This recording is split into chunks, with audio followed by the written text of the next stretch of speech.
काकूंना पाहिलं किती खुश आहेत त्या. श्रेयस येणार आहे ना. आदिती तू नोटीस केलंस की नाही माहित नाही मला, पण काका पण तेवढेच खुश आहेत. म्हणजे ते दाखवत नसले तरी त्यांना ना श्रेयसची खूप आठवण येते. का कोणास ठाऊक, पण मला असं वाटतंय श्रेयसचं तिकडे जाणं काकांना फारसं पटलेलं नाही.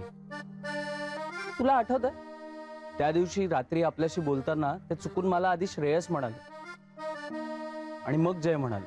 हो जय, कधी कधी वाटतं ना आपण रोज लोकांशी खोटं बोलतो,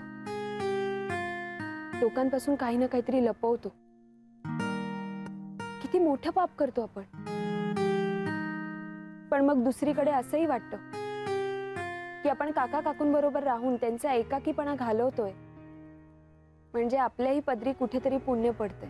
बरोबर आहे तुझं, मला अगदी पटलंय.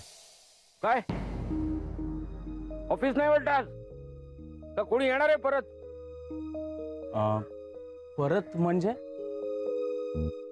काय नाही, खडा टाकून पाहिला, चुकून लागला तर लागला.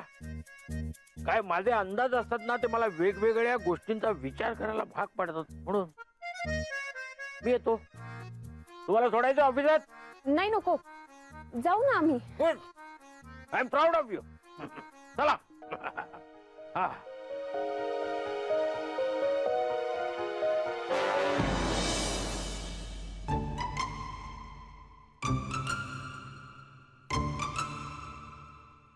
कुठे गेले असतील का?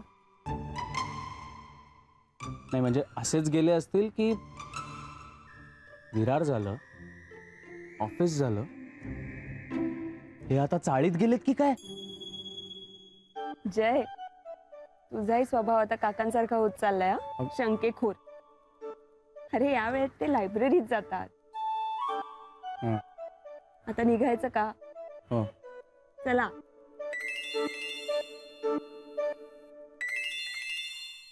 सुहास, बोला सर.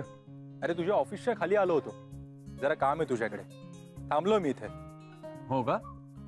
आम्ही निघालोय, पोहोचतो आम्ही. बरं ठीक आहे, ये. काय झालं? सुहास ऑफिस जवळ आलाय. चल.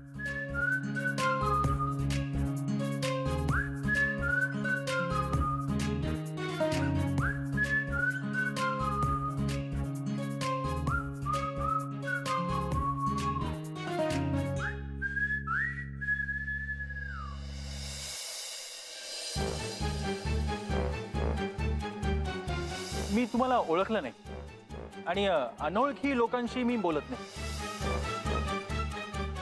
अनोळखी? याच्या ऑफिसच्या खाली?